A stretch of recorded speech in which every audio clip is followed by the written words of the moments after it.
మంచివాళ్ళున్నా నేరం నిరూపణై న్యాయం జరగడానికి చాలా సంవత్సరాలు పడుతుంది. ఆ టైం చాలదా మీ అబ్బాయి మరిన్ని నేరాలు చేయడానికి? మరేం చేయాలమ్మా? వాణ్ణి ఎలా ఆపాలి, ఎలా అడ్డుకోవాలి? నేను ఆపుతాను ఆంటీ. నువ్వా? నేనే ఆపుతాను. దానికి మీ సహాయం కావాలి. తప్పకుండా ఇందు, ఏం చేయమన్నా చేస్తాను. నాకు తోడెవరూ లేకుండా చేయాలని తన ప్లాన్. నేను ఒంటరిదాన్ని అయిపోతే దిక్కులేక తన దగ్గరికి వస్తాననుకుంటున్నాడు. నీకు నేను తోడుంటానమ్మా. నా ప్రాణం పోయేంత వరకు నీ పక్కనే ఉంటాను. లేదా ఆంటీ, మీరిక్కడే ఉండాలి. తన కదలికల గురించి నాకు చెప్తే చాలు. ఎప్పటికప్పుడు తన ప్లాన్స్ నాకు చెప్పండి. చెప్తానమ్మా. పోలీసులకు చెప్పే కన్నా నీకు చెప్తే జాగ్రత్త పడతావు. అంతేకాదాంటీ, ఎదురు దెబ్బ కూడా తీస్తాను. తను అనుకున్నది చేసేలోపు దానికి మించింది నేను చేస్తాను. కానీ బాబుగారికి తెలిసిపోతే? తెలీదు. ఇంటి నుంచి ఆంటీ నాకు సహాయం చేస్తుందని తన కల్లో కూడా అనుకోడు. అవునిందు, వాడాట కట్టించాలంటే ఇదే సరైన మార్గం. Thank you very much. మీ మేలు ఈ జన్మలో మర్చిపోలేను. ఇది మేలు కాదమ్మా, నా తప్పుని సరిదిద్దుకునే ప్రయత్నం.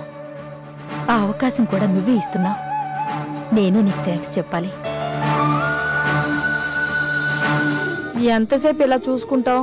ఏదో ఒకటి మాట్లాడండి. అది కాదు పి.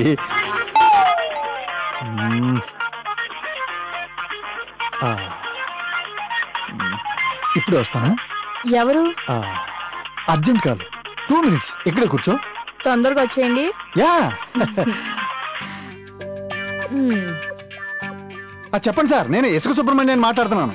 సార్ పల్లీలు తీసుకోండి సార్, 5 రూపాయలే. ఎరా, నేను పల్లీలు తినే వాళ్ళ కనపడుతున్నానా? ఎలా? అబ్బే మిమ్మల్ని సార్. చెప్పండి సార్, ఎన్ని లోడ్లు కావాలి? అబ్బే ఒక్కొక్కటి 20 రూపాయలు. వద్దయ్యా, ఎల్లు. బాగుంటుంది సార్, నోట్లో పెట్టుకుంటే కరిగిపోతుంది. ఎరా, ఐస్ క్రీమ్ కరక్కపోతే కరకరలాడద్దా? మురికి నీళ్ళ గడ్డ కట్టించి దాన్ని ప్యాక్ చేసి తీసుకొస్తే నేను 20 రూపాయలు పెట్టి దాన్ని కొనాలా? Hello, sorry sir. మీతో మాట్లాడుతుంటే ఎవరో వెధవలో సన్నాసులు వచ్చి డిస్టర్బ్ చేస్తున్నారు సార్. క్యాష్ ఇస్తారా, చెక్ ఇస్తారా సార్? ఏది ఇచ్చినా తీసుకుంటాను బాబు. ముందు నువ్వు తిను. అదేంటమ్మా, మీరు బాబుగారు తినకుండానా? పర్లేదు, తిను. లేదమ్మా, మీరు తిన్న తర్వాతే తింటాను. అమ్మా వద్దమ్మా, వద్దమ్మా, అమ్మా వద్దమ్మా. అడ్డులే.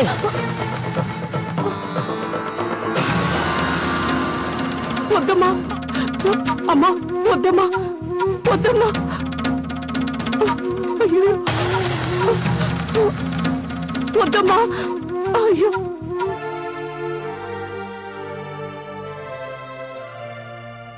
ఏంటి, నాన్న గుర్తొచ్చాడా? ఈ రోజు ఆయన వర్ధంతి. ఓహ్ షట్.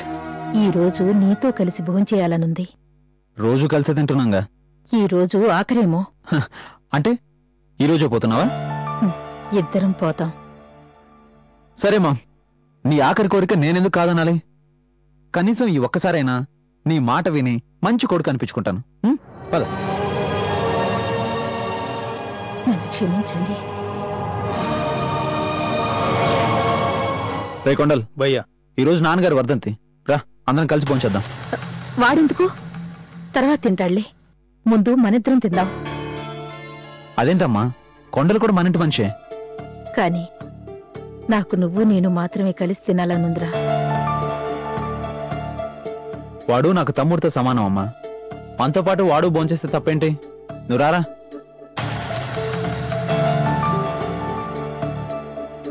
పర్లేదురా, అమ్మేమనుకోదు, నువ్వు కూర్చో. అమ్మా. ఏంటి? ఏం లేదు పార్దు, ఏం లేదు. తను కూడా కూర్చుంటుందా?